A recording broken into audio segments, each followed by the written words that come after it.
इस सेशन के अंदर हम इंसर्ट के टैब से pivot table and pivot chart की कमांड को डिस्कस करने की कोशिश करेंगे। पिवट टेबल एक्चुअल के अंदर रिपोर्ट्स में इस्तेमाल होने वाली एक सबसे ज़बरदस्त कमांड है।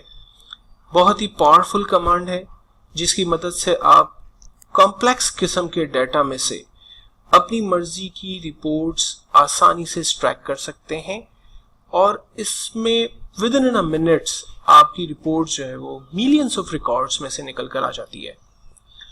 मिसाल के तौर पर मेरे पास यहाँ पर एक सेल्स की रिपोर्ट मौजूद है जो कि मुझे बताती है कि मैंने डिफरेंट क्वार्टर्स में डिफरेंट मंथ्स के अंदर, अब डिफरेंट क्वार्टर्स में मेरे पास 4 क्वार्टर्स हैं, 1 2 3 4 डिफरेंट मंथ्स, जनवरी से दिसंबर तक के मंथ्स हैं। डिफरेंट रीजन्स के अंदर, ईस्ट वेस्ट नॉर्थ साउथ के अंदर, डिफरेंट स्टेट्स में डिफरेंट सेल्स पर्सन जो कि डिफरेंट मैनेजर्स के अंडर में काम करते हैं, उन्होंने डिफरेंट कैटेगरी की सब कैटेगरी में इतनी इतनी क्वांटिटी सेल्स की है। अब मुझे इनकी सेल्स का बेसिकली या तो मैनेजर वाइज डाटा निकालना है, या स्टेट वाइज डाटा चाहिए, या कैटेगरी वाइज डाटा चाहिए, या क्वार्टरली वाइज डाटा चाहिए।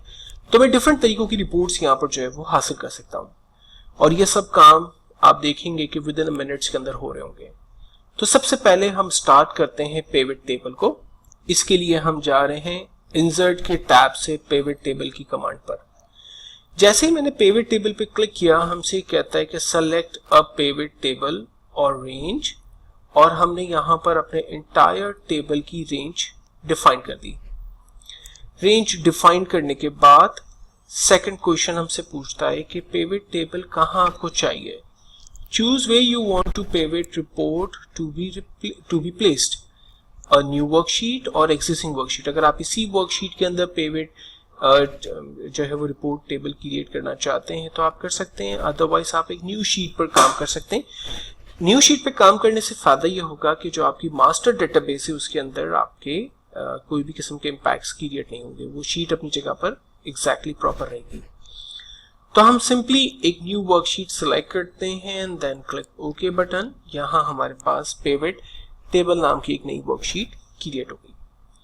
इस वर्कशीट में जो जो हेडिंग्स हमारे पास अवेलेबल हैं वो हमारे पास एक left panel pivot table field के नाम से अवेलेबल हो गया।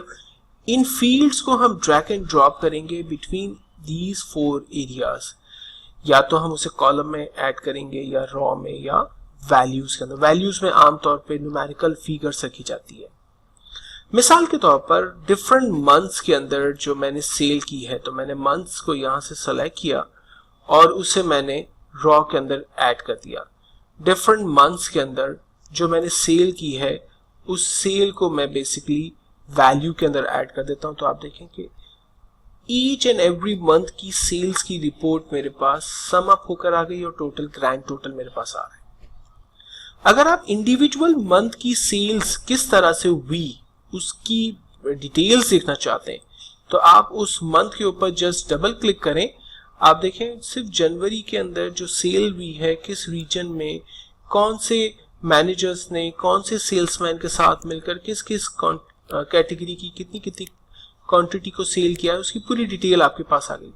और ये सिंपल, चूंकि हमने जनवरी के ऊपर डबल क्लिक किया था तो ये जनवरी की सेल्स हमारे पास। अगर मैं फरवरी पे डबल क्लिक करूं तो डेफिनेटली फरवरी की रिपोर्ट हमारे पास आ जाएगी और इस तरह से हम मंथ वाइज रिपोर्ट भी हासिल कर सकते हैं।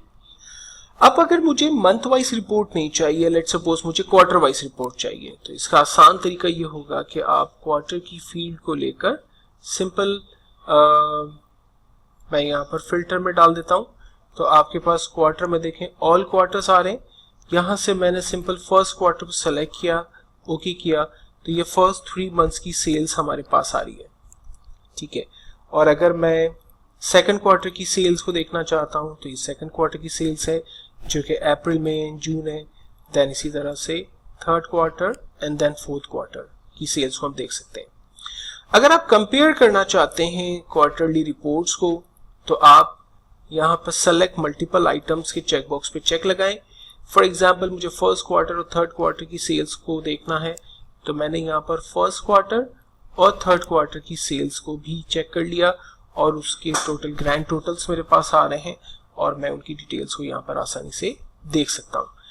तो एक्चुअल में जब आप पिवट टेबल की कमांड को इस्तेमाल करते हैं तो उसमें कोई भी रिपोर्ट गलत नहीं होती। बस आपको ये देखना होता है कि आपकी रिक्वायरमेंट के हिसाब से कौन सी रिपोर्ट या जो डाटा अपीयर हो रहा है वो कितना परफेक्ट है। अगर वो ठीक है तो देन फाइन, अदरवाइज जो है वो डाटा प्रॉपर्ली विजिबल नहीं हो रहा है तो आप उसको मूव कर सकते हैं, एडिट कर सकते हैं।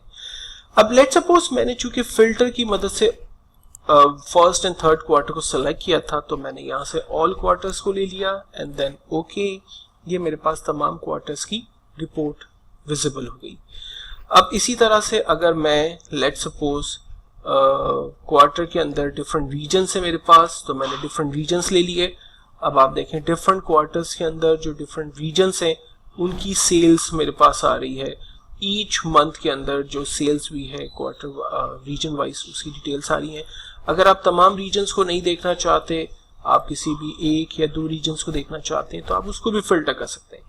और अगर आप नहीं देखना चाहते तो आप सिंपली यहाँ से रीजन के चेक को हटा दें, इसको ड्रैग करके बाहर शीट पे फेंक दें, आपके पास रीजन की फील्ड जो है वो खत्म हो जाएगी।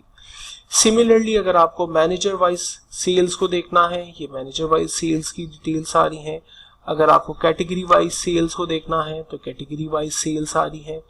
तो आप किसी भी तरह की रिपोर्ट अगर यहाँ पर जनरेट करना चाहते हैं तो वो तमाम रिपोर्ट आसानी से पिवट टेबल के अंदर जनरेट कर सकते हैं।